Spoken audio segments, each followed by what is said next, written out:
have come to marry her, you say? Yes, I mean to settle the business tomorrow. We are here alone, and I think we can speak together without fear of being overheard. Do you wish me to open my heart to you like a friend? Your plan makes me tremble with fear for you. To take a wife is a rash step for you, way you consider the matter. True, my friend. Possibly you find in your own home reasons why you should fear for me. I fancy that your own forehead shows that horns are everywhere, the infallible accompaniment of marriage. These are accidents against which we can insure ourselves. It seems to me that trouble people take about this is very ridiculous. But when I fear for you, it is on the account of this raillery, of which 100 poor husbands may have felt the sting. For you know that neither great or small have been safe from your criticism, that your greatest pleasure wherever you are is to make a mighty outcry about secret intrigues. Exactly. Is there not a city in the world where husbands are so patient as here? Do we not meet with them with every variety and well provided with everything? One heaps up wealth which his wife shares to those who are eager to make him a dupe. Another, slightly more fortunate, but not less infamous, sees his wife receive presents day after day and is not troubled in mind by any jealous twinge when she tells you that they are the rewards of virtue. One makes a great noise which does him not the slightest good. Another lets matters take their course in all meekness in seeing the gallant arrive at his house. Very politely takes up his gloves and his cloak. One married woman cunningly pretends to make a confidant of her confiding husband, who slumbers securely under such a delusion, and pities the gallant for his pains, which however the latter does not throw away. Another married woman, to account for her extravagance, says that the money she spends has been won at play, and the silly husband without considering at what play. Thanks heaven for her winnings. In short, we find subjects for satire everywhere, and may I as spectator not laugh at them? Are not these fools? Yes, but he who laughs at another must beware, lest he in turn be laughed at himself. I hear what is said, and how some folks delight in retailing what goes on. But no one's seen me as I excel at reports, which are bruited about in the places I frequent. I am rather reserved in this respect, and though I might condemn a certain toleration of these matters, and am resolved by no means to suffer quietly what some husbands endure, yet I have never affected to say so. For, after all, satire may fall upon ourselves, and we should never vow in such cases what we should or should not do. Thus, by if an overruling fate some natural disgrace should happen to my brow, I am almost sure, after the way in which I have acted, that people would be content to laugh in their sleeve, and possibly, in addition, I may reap this advantage, that a few good fellows will say, "What a pity!" But with you, my dear friend, it is otherwise. I tell you again, you are running a plagiarist, as your tongue has always persistently bantered husbands accused of being tolerant, as you have shown yourself like a demon let loose upon them. You must walk straight for fear of being made a laughing stock. And if it happens that they get least pretext, take care do not publish your disgrace at the public market cross, and... Good heaven, friend, do not trouble yourself. He will be a clever man who catches me in this way. I know all the cunning tricks and subtle devices which women use to deceive us, and how one is fooled by their dexterity, and have taken precautions against this mischance. She, whom I am marrying, possesses all the innocence which may protect my forehead from evil influence. Why? What do you imagine? That a silly girl, to be brief? To marry a silly girl is to become silly myself. I believe, as a good Christian, that your better half is very wise, but a clever wife is ominous, and I know what some people have to pay for choosing theirs with so much talent. What I go and saddle myself with an intellectual woman who talks of nothing but of her assembly and Ruel, who writes tender things in prose and in verse, and visited by marquises and wits, whilst as Mrs. So and so's husband, I should be like a saint, who no one calls upon. No, No, I will have none of your lofty minds. A woman who writes knows more than she ought to do. I intend that my wife shall not even be clever enough to know what a rhyme is. If one plays at covenant with her and asks her for her turn, what is put into the basket? I will have her answer. A cream tart. In a word, let her be very ignorant, and to tell you the plain truth, it is enough for her that she can say her prayers, love me, sew, and spin. A stupid wife then is your fancy? So much so that I should prefer a very stupid and ugly woman to a very beautiful one with a great deal of wit. Wit and beauty. Virtue is quite enough. But how can you expect? After all, that a mere simpleton can ever know what it is to be virtuous.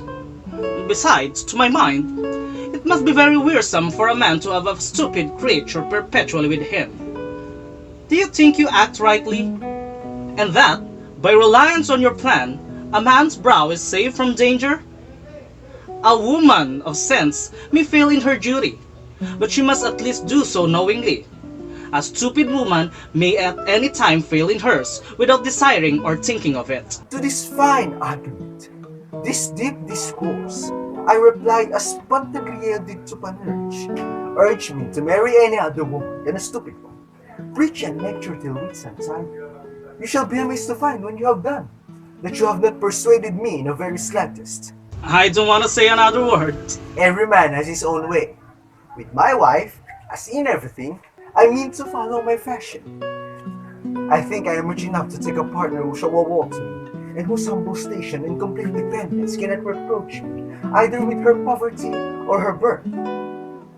A sweet and staid look made me love Agnes. Amongst other children, when she was only 4, it came into my mind to ask her from her mother, who was very poor, the good country woman. Learning my wish, was delighted to rid herself of the charge. I had her brought up, according to my own notions, in the little solitary convent, that is to say, directing them what means to adopt in order to make her as idiotic as possible. Thank heaven, success has crowned my efforts, and I am very thankful to say I have found her so innocent that I have blessed heaven for having done what I wished in giving me a wife according to my desire. Then I brought her away, and as my house is continually open to 100 different people, and as we must be on our guards against everything, I kept her in another house where no one comes to see me, and her where good dispositions cannot be spoiled, and as she meets none but people as simple as herself. You will say, wherefore this long story? It is to let you see the care I have taken. To crown all, and as you are a trusty friend, I ask you to sup with her tonight. I wish you would examine her a little, and see if I am to be condemned for my choice. With all my heart. You can judge of her looks and her innocence when you converse with her. As to that, what have you told me cannot? What I have told you falls even short of the truth. I admire her simplicity on all occasions. Sometimes she says things at which I split my sides with laughing. The other day, would you believe it? She was uneasy and came to ask me with an example of innocence if children came through the ears. I greatly rejoice, Monsieur Arnulf. What? Will you always call me by that name? Ah, it comes to my lips in spite of me. I never remember Monsieur de la Souche. Who on earth has put it in your head to change your name at 42 years of age and give yourself a title from a rotten old tree on your farm? Besides the fact that the house is known by that name, the Souche pleases my ear better than an oath. What a pity to give up a genuine name of one's father and take one based on chimeras. Most people have an itching that way, and without including you in the comparison, I knew a country fellow called Gros Pierre, who, having no other property but a rood of land, had a muddy ditch made all around it, and took the high-sounding name of Monsieur de l'Isle. You might dispense with such examples, but at all events, La Chose is the name I bear. I have reason for it, I like it, and to call me otherwise is to annoy me. Most people find it hard to fall in with it. I even yet see letters addressed. I endure it easily for those who are not informed. But you... Be it so. We will make no difficulty about that. I will take care to accustom my lips to call you nothing else than Monsieur de la Souche. Farewell. I'm going to knock here, to wish them a good morning and simply to say that I have come back.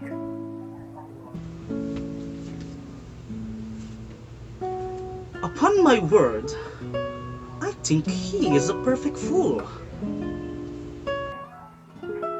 He is little touched on certain points. Strange to see how each man is passionately fond of his own opinion.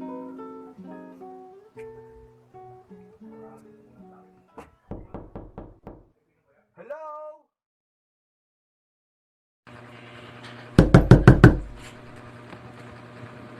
Who knocks? Open the door! I think they will be very glad to see me after 10 days' absence. Who's there? I... Georgette, Well, open the door there. go and do it yourself. You go and do it. Indeed, I shall not go. No more shall I. Fine compliments when I am left without... Hello, here, please! Who knocks? Your master! Elaine! What? It is the master. Open the door quickly. Open it yourself. I am blowing the fire. I am taking care that the sparrow does not go out for the fear of the cat. Whoever of you two does not open the door shall have no food for 4 days. Ah, Why do you call when I was running? Why should you more than I? A pretty trick indeed. Stand out of the way. Stand out away yourself. I wish to open the door. And so do I. You shall not, No more shall you. nor you. need to have patience here.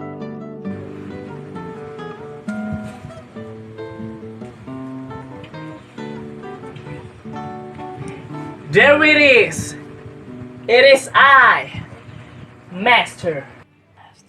Oh, your servant. It is I. Georgette, if we're not out of respect for Master, I'd probably... Hang it! Pardon me. Look at the lout. Master, it was she also. It was... Hold your tongues, both of you, and just answer me and let us have no more fooling. Well, Elaine, how is everyone here? A master... We...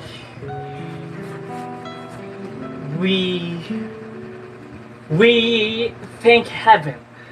Who taught you, impertinent fool, to speak to me with your hat on your head?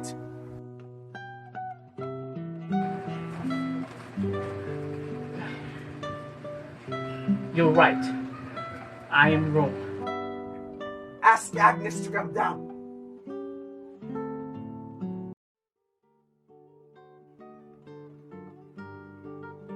Was she sad after I went away? Sad?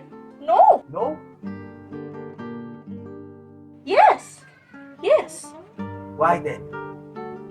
May I die on the spot? But she never expected to see you return every minute, and we never heard an ass, a horse, or a mule pass by without thinking it was you.